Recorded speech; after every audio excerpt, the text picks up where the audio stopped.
All right, guys, I just did a little test run. Welcome back to the channel. Yeah, I did a test run. Put a fan up there, and it's moving some air, which is nice. So hopefully it's not too loud.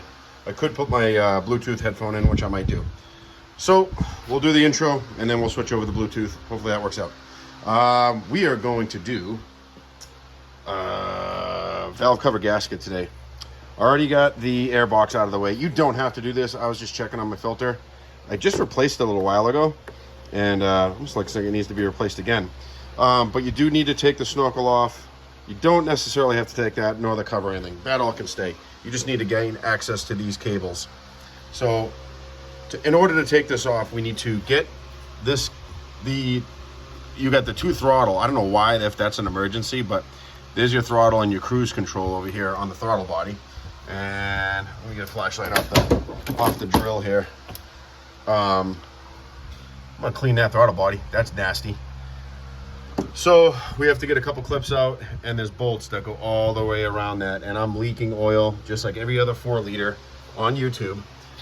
Since you clicked onto this video, you probably have the smell of oil after you shut it off.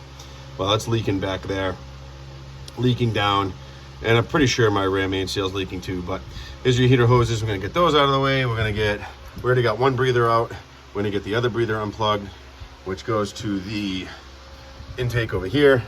We could probably just unplug that there. I already put some electrical tape in it when I first got it. But so we have a lot of nastiness of oil blow off, especially coming on this side of the valve cover gas. You can see the amount of oil that thing's caked up. So the heat shield, the injector rail, and all that other stuff. So if I see anything important, I'll let you guys know. I know there's a clip back here for oh, this one has like a little plastic shield that's got to get popped up off. You have a body ground. How is that thing anyways? I got some I bought off Amazon for the Ford Ranger project, but if that's, I'm gonna take a look at that closer. But you got to pay attention back here for your ground, and then this like little plastic retainer for this wire harness that goes on the back side. I'm just gonna flop these out of the way for now. Put these over yonder, and then it should gain access to some of those bolts in there. I gotta get better lighting in here, but that is the main concern right now. We're gonna get after that. Also, there is a 10mm bolt here. Your two clamps are gonna be right here for that. Easy peasy to get the air box off.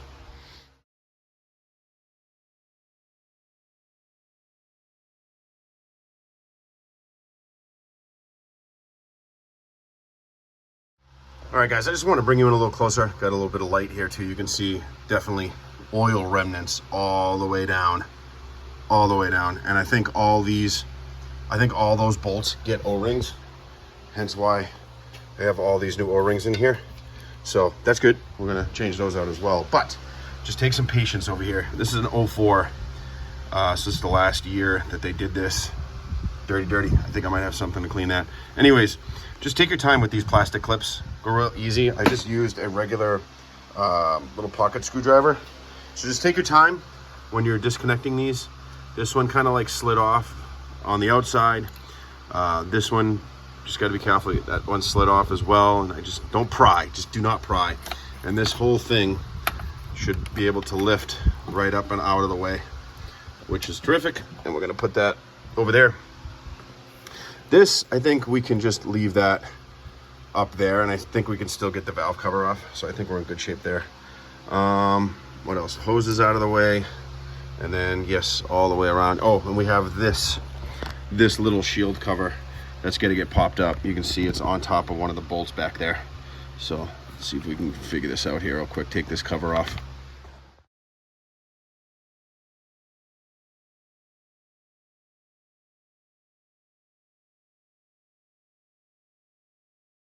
Oh, stop time lapse again for you guys so I can bring you in here a little closer. You guys see an issue here? I do. That ground strap from the body to the engine was not even connected. I don't have any electrical problems, but these Jeeps are notorious for that. So if I was you guys, check that ground strap. So it's connected up underneath here. It's all set. But wherever it's supposed to be double nutted or something like that on this valve cover gasket stud, was not, because I took that plastic little piece, which just guides that plastic wire loom around the backside of the valve cover, and that ground strap wasn't hooked up. And then also back over here on the driver's side, I do not have to remove this rail. So these studs, I believe, are part of the head studs. I could be wrong, but the valve cover gasket goes around them. So you do not have to take this cover off, so that can stay. So we are pretty close to potentially taking this thing off and looking at how bad this gasket is also. And then this is, I believe this is a positive crankcase ventilation, but it goes right into the intake. So, but it comes out of the backside of the valve cover and then goes to the intake side. So pretty sure that's the PVC valve. Could be wrong. Please correct me in the comments. Let me know. But I think we're pretty good to take this valve cover off.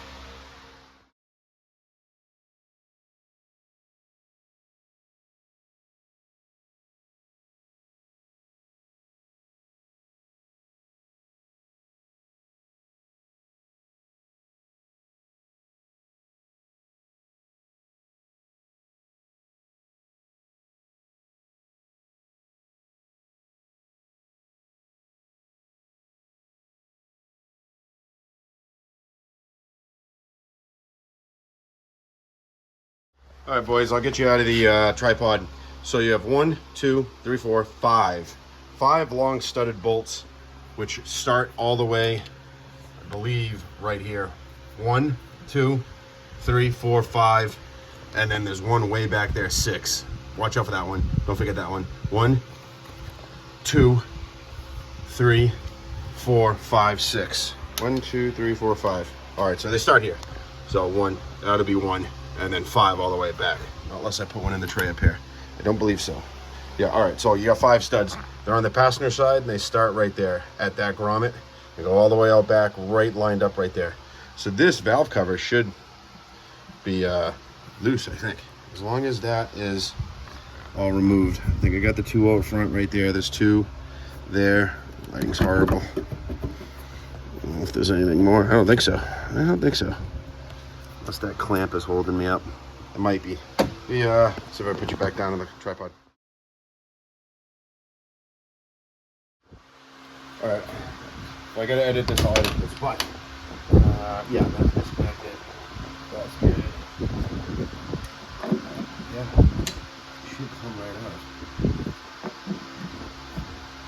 Last.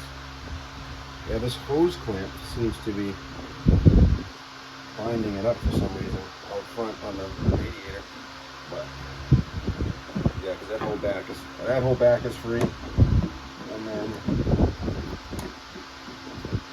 do I have to take this off? Might. Oh yeah. Huh. Doesn't seem like it wants to come by that plastic shroud here. Yeah, it looks like it's stuck on this plastic shroud. So I might have to take that plastic shroud off inside here. Take you out of here. Yeah, it looks like it was gonna make it by, but I think if I just lift up on that, let me get a screwdriver. If I just lift up on these 3 and just kind of like toss it to the side a little bit, should be all right. That's the fuel injector wire harness lines. So I cleaned the inside throttle body, half-ass. I'll do some more, but see if I can get this off. All right, well, not too bad, but you have to almost like slide it back a little bit off that clamp to just a little bit, just to persuade it off that back of that rocker. That last rocker, pain in the ass. This wasn't in the way, so that could stay, but you do have to pry this up and just put this off to the side. Comes right up. I just put the screwdriver on its edge and pried up underneath all 3 of those plastic pieces.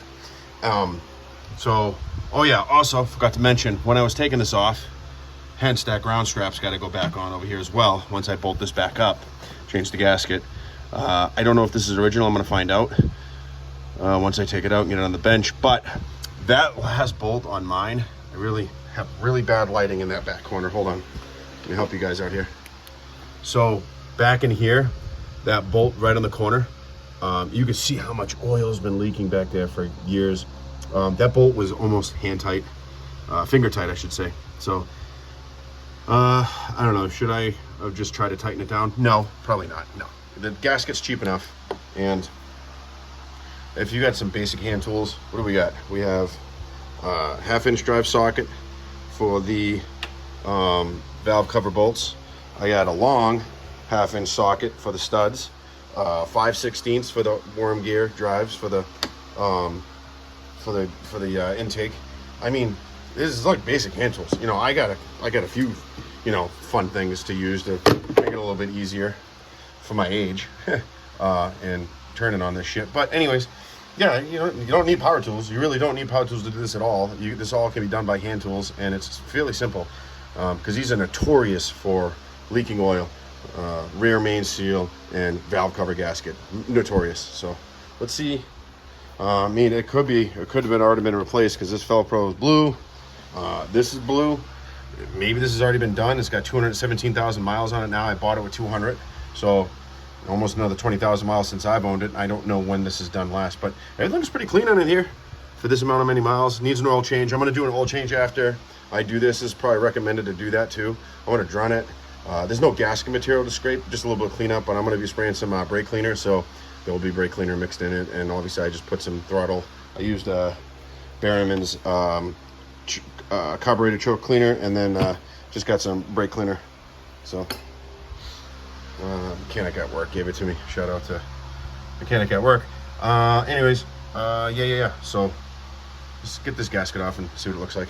I will tell you one thing, that this little heat shield with the I don't know, mouse house material, building material, horrible design, is saturated with oil. I just sprayed some brake cleaner. It ain't gonna really hurt this thing. Just to clean up what we have for the mating surface. There's really not much you can do about that to scrape that, but I'm gonna see if I can replace wherever these gaskets go. I don't know if I replace these with the metal. I don't know. I gotta look into this kit. Let's go blow this kit open. That's gotta get cleaned as well. But oh yeah, I'm pretty sure I gotta pop all those out. That's exactly what these are. Yep, I'm pretty sure, yep. So these get popped out, but those original are metal, but I'm gonna pop them all out anyway since I have the new ones, and see if the washers come off that. And then I definitely wanna see if this is original or a Velcro. I don't know. I think it's been replaced.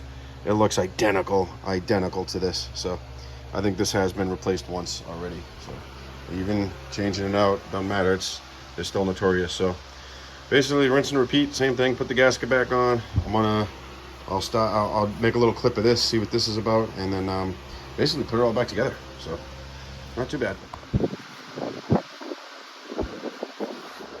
Could just give you guys the part number so you guys know. Yeah, there. VS 50458R Velcro. And then it comes with the gaskets that go all the way around. Clean it really well as best you can. Brake cleaner will work, and you retain the original steel washer that goes through, and yeah man, should be good to go. So there's the part number. Take your time when you're cleaning and taking these out. Make sure you throw the old ones away so you don't get confused. I know that's kind of silly to say, but you never know. So clean that surface as best you can. I sprayed it with blade cleaner. I would recommend, if you do this job, I don't know, run it for a little while and then change the oil. That's just me. I would change the oil sooner than later after you do a job like this, because if any contaminants got in there or not, you know, like this stuff right here, you know, it's like, holy moly. I don't even know if I might even just get rid of all this. It's like doing absolutely nothing. So to each his own on that one, but just wanted to show you the part number, and yeah, there's that. All right, guys and gals, if you're watching, just wanted to show you this. So they are rubber grommets, but then there is a steel collar that goes on to them. So definitely look through your gasket kit, and if you have those, replace those. I did one. I'm just gonna go right around the valve cover, all the way around the valve cover, and change them all out. I'm gonna use all the new rubbers. These ones are very misshapen, squished, and they're not squishy anymore. So definitely that could be a cause of problem of leaking as well. And I did investigate. It's over there on the ground now. Definitely was a Velcro. I don't think Chrysler used Velcro, but I'm going to do some research. And if anybody has already done this, leave a comment down below about what original gaskets does Jeep use, at least back in the day, '04, so and before that in the 4-liter. So I hope this video was fun, informal, not too bad, pretty easy. Scale of 1 to 10, I don't know, 2. Easy peasy. Hopefully the oil in the back against the firewall and around that plastic cover will stop leaking. And if you guys are having a problem with your wiring, that's like a second little bonus to this video. Check your ground straps. So until the next video, guys, hope the fan didn't bother you too much, but I'll tell you right now, and it's not too bad right now, but that's going to help all summer long. Just even a fan. And I insulated. I didn't show you guys this too. Drywall later. Shout out to my father-in-law.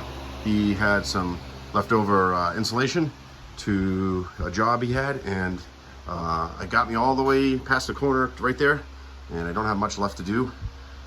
This is really not much because you got the 2 windows, so it's I already did the measurement. I need 3 bats and it's done. I even did above the garage doors. So okay, not a drywall video or insulating video, but hope this helped. See you.